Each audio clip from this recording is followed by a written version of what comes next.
สัปดาห์นี้พบกับถ้าเราบอกคาร์บอนเครดิตเราก็นึกว่าเป็นเรื่องยากแต่จริงๆถ้าเราทำความเข้าใจแล้วก็ไม่ยากเลยโลกมันเป็นแบบนี้แล้วครับอยู่อย่างเดิมไม่ได้ครับหมดเวลาแล้ว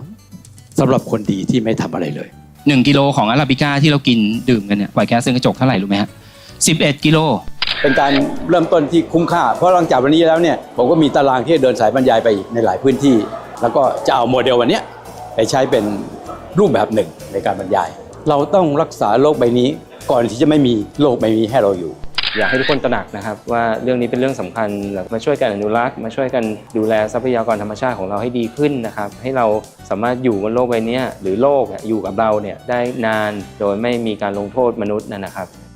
วันอาทิตย์นี้เวลา 10:35 นาที